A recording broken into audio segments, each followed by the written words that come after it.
Hello, everyone. My name is Asaf Ophir, and this is Hear the World.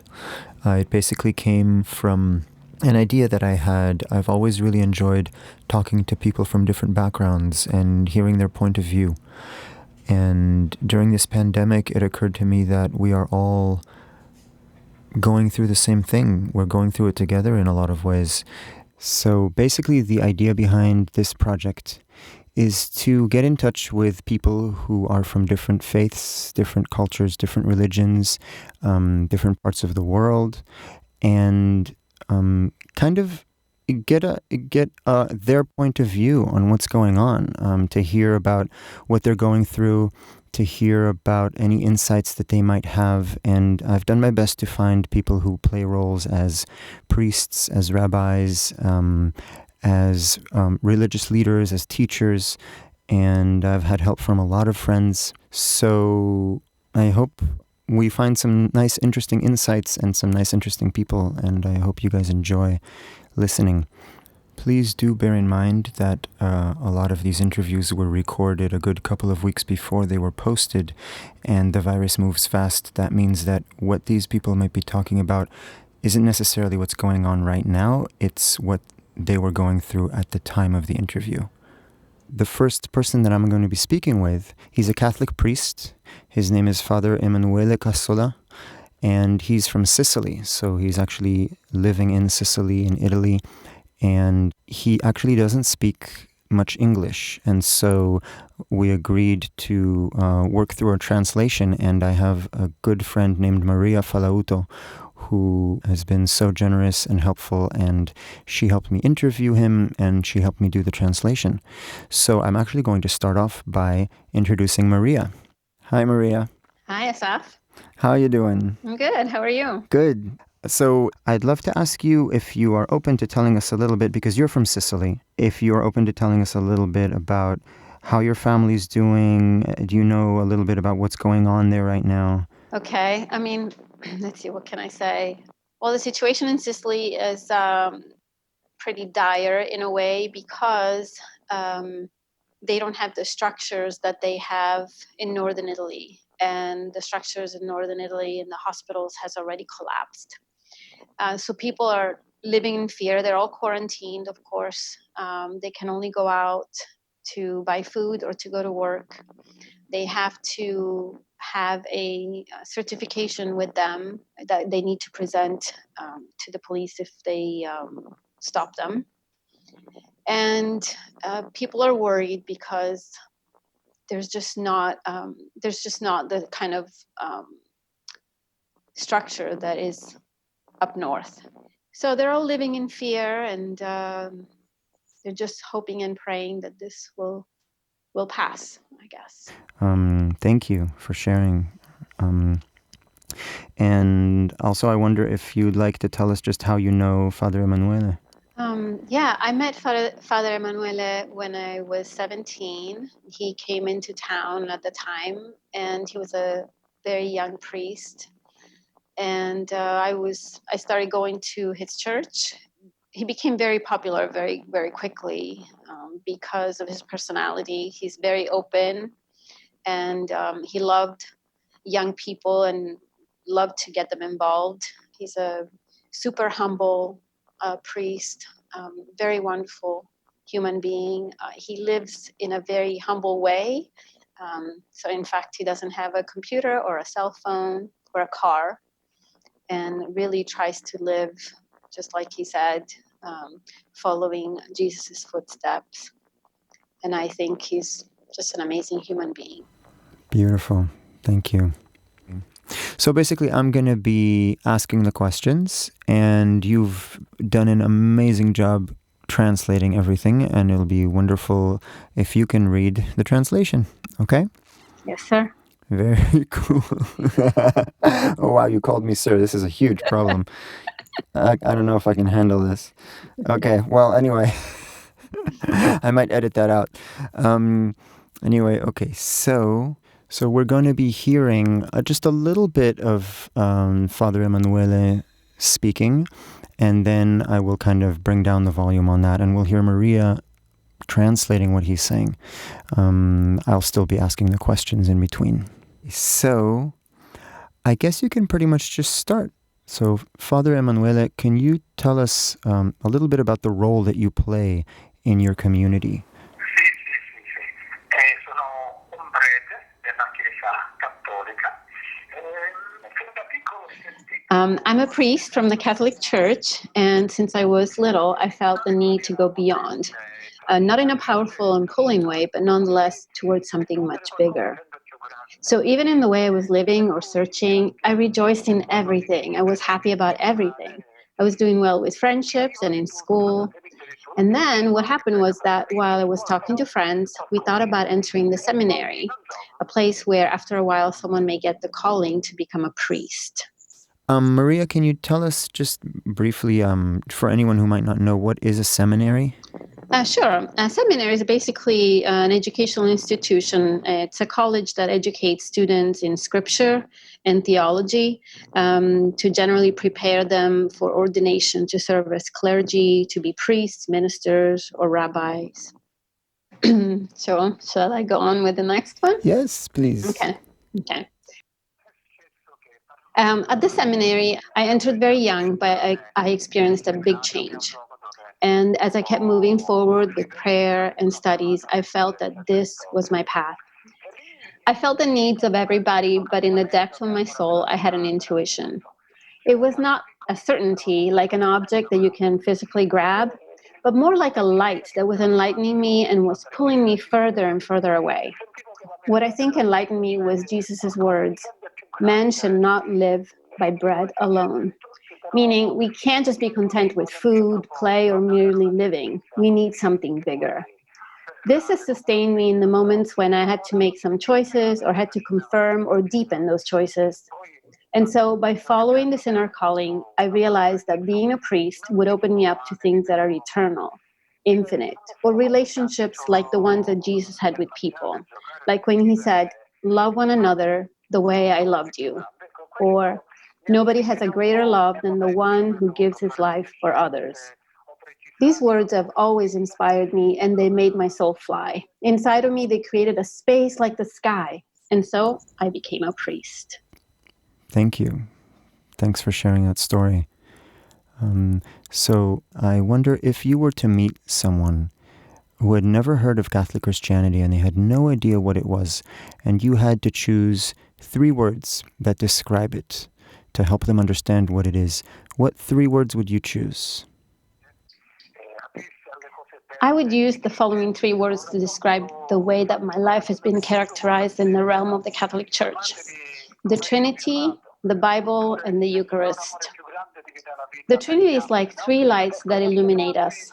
The Holy Trinity is God, the Father, who created us and who created everything so beautifully to show us how much he loves us. And then the Son, Jesus, who left his glory of God to walk among us and who talks to us in the Bible. And so we have his warm and reassuring word that sustains us, heals us, and shows us the way. The Bible is God who talks to me every day. And then the Eucharist, meaning the consecrated bread, which is God, and becomes God during the Mass, so we can receive God in us, eat God, and adore him. It's knowing that God never abandons us. He is too close to us, and this gives us an immense sense of safety and the strength to face everything, knowing that with him, new paths will always open and we will never be disappointed. Beautiful. Thank you. Nice. I'd like to kind of go to what's going on today, the coronavirus, COVID-19, and I wonder, from your perspective, coming from what you do and coming from who you are and just from your own experience, what would you like to share with us about coronavirus? What kind of insights do you think you can offer the people who are listening and curious to see what a man from Sicily, a Catholic priest from Sicily, might have to say? I like to play with these words. I like to translate it like this. Corona means crown in Italian. And as children of God, we have given our crown to false idols. We have put our crown on the wrong heads. We have delivered our crown to a virus like economic privilege, a virus like power, a virus like regarding others as our enemies. I will call it a virus of the soul. So I would say that this virus is a trumpet blast, forcing us to open our eyes.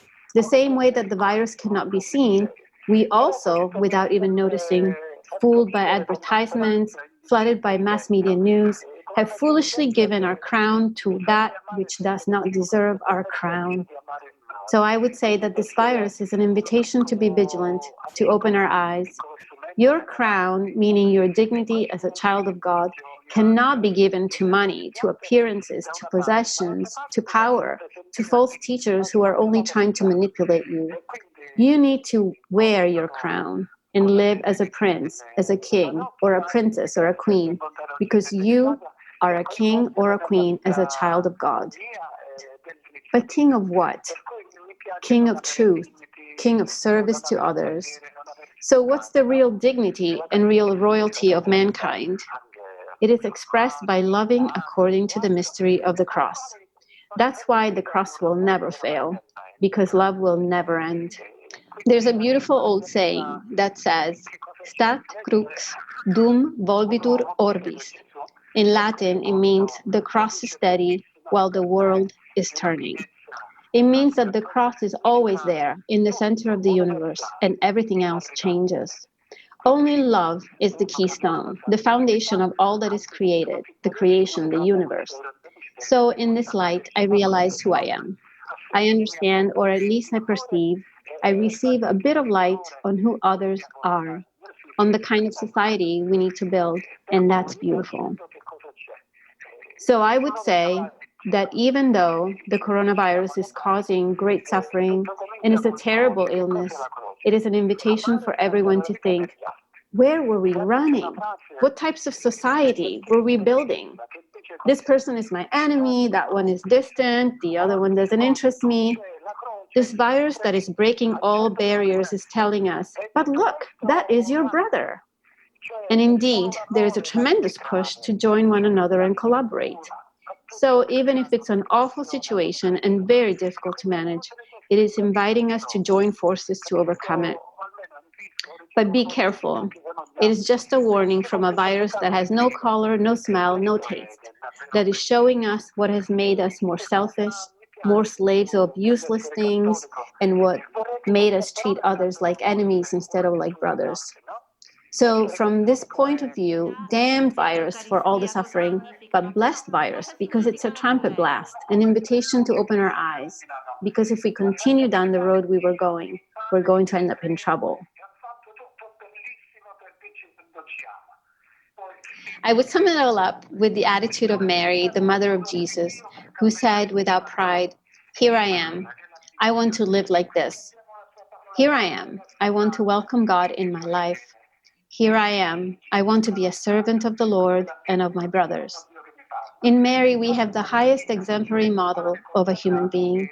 In her humility, she becomes sister and mother of all of humanity, and the example for those who want to live like this. It sounds weird to say this in current times, but this makes me happy.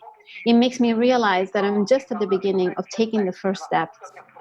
With God, there's never a moment of, that's enough, or this will do. I could not say, there you go, I've made it, I'm a good person, and that's enough. So I live totally in the beauty of following Jesus by being a priest.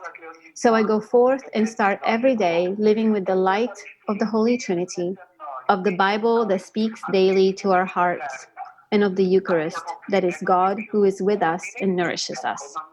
Live in this way, I'm happy even with my limitations, my insignificance, and my realization that I may not understand everything, but there are two things that I do understand. I can trust God, and I want to walk with Him.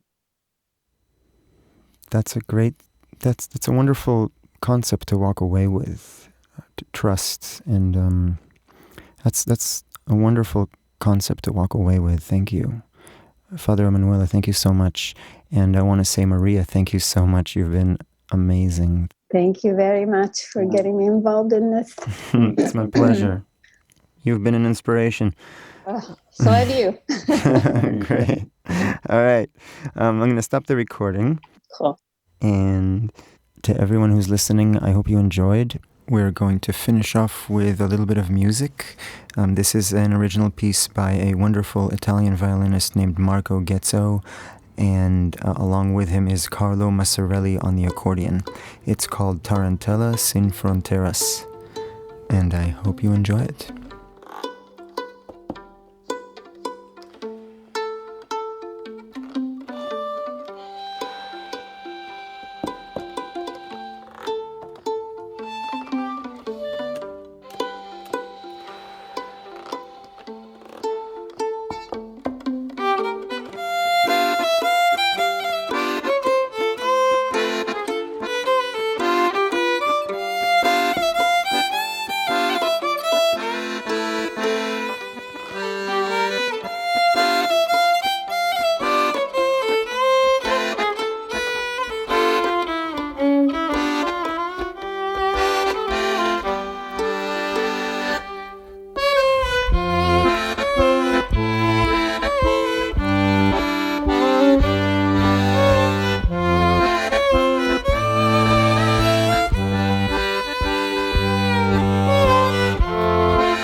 thank you to Marco Ghezzo for that wonderful music, and thank you to everyone who listened in. If you enjoyed listening, please share this with your friends. You can also find us on Facebook under Hear the World Podcast and on YouTube as well. This was Hear the World, and I am Asaf Ophir signing off, and we will be posting another episode next week about Hinduism. Have a wonderful week, everyone.